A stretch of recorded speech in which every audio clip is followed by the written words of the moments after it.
We're so delighted to share a recent addition to the Allens collection. This is the portrait of Zaga Christ, made in 1635 by the Italian woman artist Giovanna Garzoni. It is the earliest known European portrait miniature to depict a black sitter.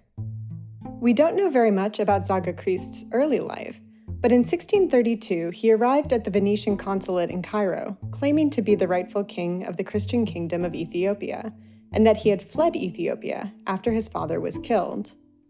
This story doesn't align with what we know about the history of Ethiopia at this moment, but the Franciscans he met welcomed him and facilitated his journey, first to Jerusalem and then to Rome. He traveled throughout the Italian peninsula, and in the winter of 1634 and 1635, he found himself in the northern city of Turin, where he stayed at the court of the Duke of Savoy. Ethiopia had long held a very prominent place in the European Christian imagination. The kingdom's rulers had adopted Christianity in the 4th century, and delegations of Ethiopians came to Europe in increasing numbers around the 1300s, seeking to forge pan-Christian alliances. It was around that time that a legend formed of a powerful Black Christian ruler named Prester John, who was often associated with Ethiopia. When Zaga Christ arrived in Europe, the Europeans he encountered were pretty familiar with Ethiopian travelers. There was even a center in Rome for Ethiopian pilgrims that was also a center for Ethiopian language and culture. But many were particularly excited and intrigued to meet or hear of him because of this legend of Prester John. Some sought to help him return to Ethiopia to reclaim the throne, while others were suspicious of his story, and they questioned if he was truly who he claimed to be. When Zaga Christ was in Turin, he met the artist Giovanna Garzoni, who was working at the court as the miniature painter to the Duchess of Savoy, and she painted this portrait there. We don't know why it was made, but miniatures were often exchanged as gifts, and it's possible that Christ commissioned it to bring to the French court, which he visited after leaving Turin.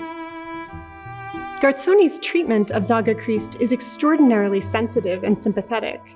Often at this time, European paintings might show a wealthy aristocrat with an enslaved Black person, or depict one of the 3 kings in scenes of the Adoration of the Magi as Black. But there are very few instances of Black sitters being depicted as individualized people, rather than as generic types.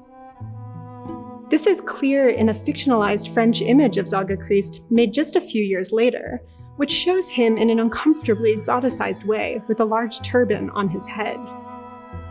Garzoni, in contrast, takes great care to record Zaga Christ's features. He is shown in the fashionable dress of the courts of Europe at the time, with his hair grown out to match the style in Turin. On the reverse, the miniature is signed not once, but twice. First in a Latin script, with Garzoni's Italian name, and then in Amharic, an Ethiopian language. Scholars of the language have noted that the letters are formed poorly, suggesting that it was written by someone unfamiliar with the language, most likely the artist herself. If that's the case, this is a remarkable testament to the relationship between artist and sitter, and to the artist's curiosity and interest in the sitter's origins. This is perhaps not surprising for Garzoni. Like Zaga Christ, she also traveled extensively, and quite remarkably for a woman at the time. She worked across Italy, but she also went to England and to France. Her later work also demonstrates a fascination with natural specimens and goods imported to Europe from across the globe, from China to Mexico. So she really was thinking globally about her place and the relationship between Europe and the rest of the world. This miniature opens up a broad range of exciting questions, from the sitter's self-fashioning and cultural negotiation as he traveled throughout Europe, to the artist's identity and career as a woman working in the great European courts. Currently installed in our galleries, it serves as an entry point to conversations about exchange and mobility in the 1600s and 1700s, allowing us to think broadly about the movement of people, both by choice and by force, and of objects and ideas, all of which allow us to look at familiar works in our collection in new ways.